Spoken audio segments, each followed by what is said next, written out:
Hello everyone, so welcome to my channel. Welcome to the candlesticks part 2. In this video I'll be covering the type of candlesticks. कैसी कैसी candlesticks होती हैं stock market में. I personally feel that there are only three types of candlesticks in the stock market. We'll be studying about the first one. It is called power candlestick. It's a power candle basically.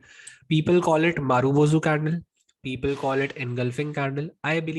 I call it power candle. सब कुछ एक ही है in the end. Concept matter करता है. आप लोग नाम के पीछे मत जाओ कि कुछ याद रखना पड़े. अब ये पावर कैंडल क्यों है मैं लॉजिक बता दूंगा तो आपको हमेशा याद ही रहेगा कि ये पावर कैंडल है. ठीक है. हम दो केसेस की बात करेंगे. आइडियली क्या होना चाहिए पावर कैंडल और रियल वर्ल्ड में क्या होता है. ठीक है. ज्यादा डिफरेंस नहीं है दोनों में. बट ऐसा नहीं कि आइडियल ही आप हर बार एक्सपेक्ट करो. वी ऑल नो कि आइडियली सब कुछ होता नहीं है. रियल वर्ल्ड में चीजें थोड़ी सी ऊपर नीचे होता ही है. 19-20 का फर्क आता ही है. So what is the ideal power candle? Okay. Ideal power candle is a candle which has no wicks. It only has a body. It can be red or green. मतलब कोई भी हो सकता है. 3 रुपीज पे प्राइस खुल सकता है, 5 रुपीज पे बंद हो सकता है, 3 रुपीज पे प्राइस खुल सकता है, 5 रुपीज पे बंद हो सकता है. अब आइडियली इसकी सिर्फ एक बॉडी होनी चाहिए. तो ये शो करता है कि बुल्स की पावर है या बेयर्स की पावर है. ठीक है. तो this is the candle stick which I personally use. I don't use it for trading. I use it just for analysis. I don't use it to place my entries or exits. I use it just for analyzing and predicting the future prices. मैं इन candle sticks पे कभी भी अपनी entry place करना avoid करता हूँ in most of the cases. So this is the first case. This is a power candle. Now in real world, in real stock market, आपको power candle में possibility है कि एक छोटी सी विक मिले और नीचे भी विक मिले, या ऊपर विक मिले नीचे विक ना मिले, या वाइस वर्सा. बट तब भी हम इसको पावर कैंडल ही बोलेंगे क्योंकि ये स्ट्रेंथ शो कर रही है. ये विक इस पावर के कंपैरिजन में, इस कैंडल की स्ट्रेंथ के कंपैरिजन में कुछ भी नहीं है. So this is the first type of candle. We call it power candle stick and this can be red और ग्रीन. आई सेड हियर कि वो तो प्राइस पे डिपेंड करता है कि 3 ओपनिंग बड़ा है या क्लोजिंग प्राइस बड़ा है. उसके बेसिस पे हम डिसाइड करेंगे. अगर वो ग्रीन कैंडल है तो हम ये बोलेंगे कि प्राइसेस बुलिश है, बुलिश पावर कैंडल है. और अगर क्लोजिंग, मतलब अगर उसका उल्टा हो रहा है, क्लोजिंग प्राइस जो है वो अगर ओपनिंग प्राइस के नीचे है, तो हम ये बोलेंगे कि बेरिश कैंडल स्टिक है. ठीक है. बेरिश पावर है. रियल वर्ल्ड में उसकी विक हो तो आपको इग्नोर करना है और उसको पावर कैंडल ही कंसिडर करना है. अभी हम लोग सिर्फ कैंडल स्टिक समझ रहे हैं. उस पर ट्रेड कैसे करना है, एंट्री कहाँ प्लेस करनी है, ये सारी चीजों की बात होगी ही नहीं. एंट्रीज, एग्जिट्स, ये सारी चीजें मैं अलग से कवर करूंगा. ठीक है. This was the first type of candlestick. Now coming to the second type of candlestick, I call it rejection candle. Okay. Rejection candle, people call it hammer. People call it क्या बोलते हैं, हाँ लोग इसको hammer बोलते हैं, shooting star बोलते हैं. रिजेक्शन कैंडल में दो टाइप्स हैं. ठीक है. एक बेरिश है डेफिनेटली और एक बुलिश है. बेरिश पैटर्न जो होता है वो ऐसा दिखता है, और जो बुलिश पैटर्न जो होता है वो ऐसा दिखता है. बुल, यहाँ बुल लिख देता हूँ मैं, यहाँ बेयर लिख देता हूँ. ठीक है. जो बेरिश पैटर्न होता है वो ऐसा दिखता है. ठीक है. मतलब बेसिकली इसमें क्या हो रहा है, अब समझना, ये वही लॉजिक से समझेंगे हम कि ये लाइन स्ट्रेट है. ठीक है. इग्नोर करो आप ये जो साइड में, मैं और ये लाइन भी स्ट्रेट है. एक्चुअली मैं ब्रश से ड्रॉ कर रहा हूँ तो इतना क्लियरली हो नहीं पा रहा है, बट आप लोग समझ गए होंगे मैं क्या बनाना चाहता हूँ. मैं फिर से बना देता हूँ एक बार. This is a bullish hammer. This bullish candlestick, this is a bearish candlestick. I call it rejection candle. Okay. Now I'll tell you the candlestick which is bullish rejection candle is the candlestick which is bullish, we call it hammer. And the candlestick which is bearish in such case, we call it a shooting star. Shooting star. क्यों आप समझ सकते हो क्योंकि वो वैसे दिखता है. It looks like a shooting star and it looks like a hammer. Now let's understand what is hammer. Hammer में क्या हो रहा है आप समझना. हैमर को बुलिश माना जाता है. हैमर बुलिश क्यों है, इसका जो ओपनिंग प्राइस है, ये मैं आइडियल केस की बात कर रहा हूँ, रियल केस की बात हम मैं सब ये डिलीट कर दूंगा और रियली चीजें कैसे होती है वो आपको मैं बाद में बताऊंगा थोड़ा सा आगे। ये जो है ये आपका ओपनिंग प्राइस है, ये आपका क्लोजिंग प्राइस है, और ये आपका लो है।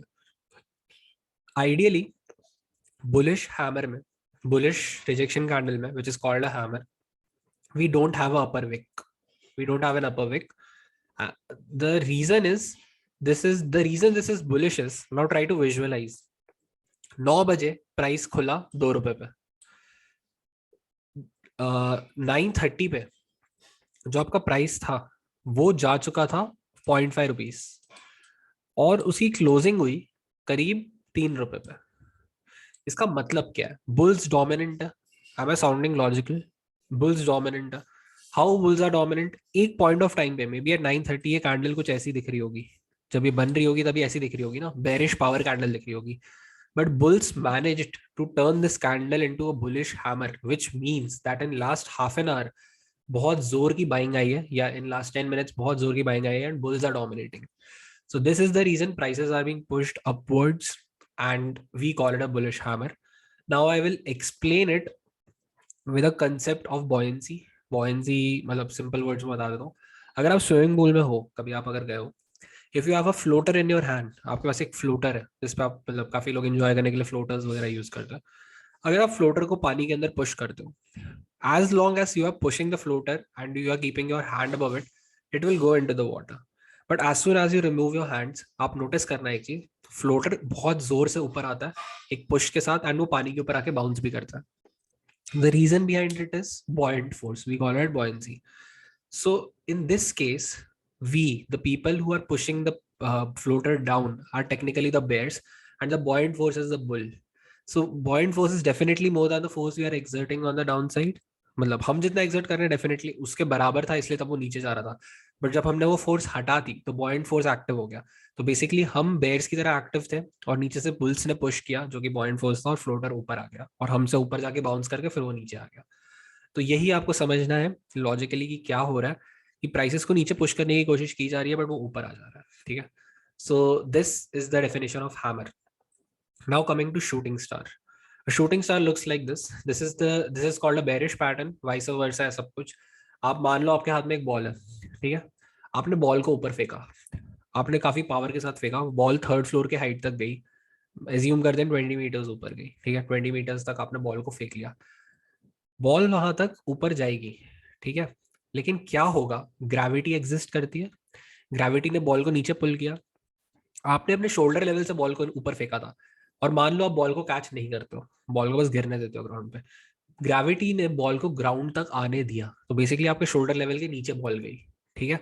तो जो ओपनिंग प्राइस था वो आपका शोल्डर लेवल था, जो क्लोजिंग प्राइस था वो ग्राउंड था, और जो हाई है वो हम लोग का 20 मीटर्स की जो हाइट है वो थी, जिसको हम हाई बोलते हैं. तो आइडियल वर्ल्ड में इस कैंडल में कभी भी लोअर विक नहीं होती, सिर्फ अपर विक होती है, और वो हाई होता है उस कैंडल का. तो बेसिकली जो हमारा शोल्डर, हमारी पावर है, that is the bull. Gravity is the bear, and gravity is more powerful when we remove our force. So gravity manages to bring it down. So this is the example of shooting star. It is a bearish candlestick pattern, and इसको हम use करते हैं, काफी जगह use होता है मतलब, लेकिन यूज इसका बहुत अलग तरह से करना है. इसको ऐसा नहीं इसको देख के बाय या सेल कर देंगे, वो भी आपको करना ही नहीं है. Just need to understand what the candlestick pattern is, what the candlestick is. Okay. So I have covered hammer and shooting star with logic. क्या हो रहा है? एक पॉइंट ऑफ टाइम पे ये ग्रीन मारूबोजू दिख रहा होगा, but bears manage to convert it into this candle. So this is the ideal case. Now we will cover the real case. Real case again वही है. अगर ग्रीन कैंडल बन रही है, ठीक है, मान लो अगर आपका हैमर ऐसा है, अगर उसका ओपन और क्लोज इन्वर्ट कर दो, मतलब क्लोज नीचे आ जाए और ओपन ऊपर आ जाए, मतलब कुछ अगर ये कैंडल रेड हो जाए बेसिकली, लेकिन जो उसका रिजेक्शन है वो बड़ा है, तो आप इसको हैमर ही मानोगे. ये कैंडल में आपको प्रायोरिटी देनी है जो उसका विक है उसको. आपको इस चीज को प्रायोरिटी नहीं देनी है कि उसकी बॉडी रेड है या green. And similar to shooting star. ठीक है. तो ओपन और क्लोज इन्वर्ट हो सकते हैं, उसमें कोई प्रॉब्लम नहीं है. अगेन अगर हैमर की एक छोटी सी अपर विक है और शूटिंग स्टार की एक छोटी सी लोअर विक है, आप इसको बेरिश मानोगे और इसको बुलिश मानोगे, बिकॉज फोकस इस कैंडल में रिजेक्शन है. ठीक है. इस चीज का ध्यान रखना. Or now I'll be covering the next candlestick. It is the most important candlestick for me. I call it a doji. Everyone calls it a doji, but people call it indecisive. But the indecisiveness of this candle, if you're a good analyst, will help you to make decisions. So honestly, it's not an indecisive candle for me. This is the candle on which I place my entries and exits, because it tells you prediction of prices can be done using doji. Okay, so this is basically a candle. Ideally क्या होता है मैं बता देता हूँ. Ideally इसकी definition ये है कि इसमें जो आपका ओपन और क्लोज है वो सेम है, और हाई और लो है उसका जो ओपन और क्लोज से डिस्टेंस है वो भी सेम है. तो बेसिकली अगर ये 1 रुपी है, 1 रुपी नहीं, 2 रुपीज ले लेते हैं. अगर ये 2 रुपीज है तो हाई इसका 3 रुपीज होना चाहिए और लो इसका 1 रुपी होना चाहिए. तो इसको आइडियली एक डोजी माना जाता है. बट रियल वर्ल्ड में डोजी कैसा होता है? डोजी में ये पॉसिबिलिटी है कि ये जो प्राइस है ये 3 पॉइंट, मैं रियल स्टॉक मार्केट में लिख देता हूँ, रियली होती कैसे चीज है. एक ये पॉसिबिलिटी होती है कि जो ये प्राइस है ये थोड़ा सा ज्यादा हो, मतलब ये 3.3 हो, ठीक है, ये 2 हो और ये 1.2 हो, ठीक है. ये इसको हम डोजी मानेंगे. नो डाउट हल्का सा बेरिश डोजी होगा, बट इसको हम डोजी मानोगे, ठीक है. इतना एरर आपको देना पड़ेगा रियल वर्ल्ड में.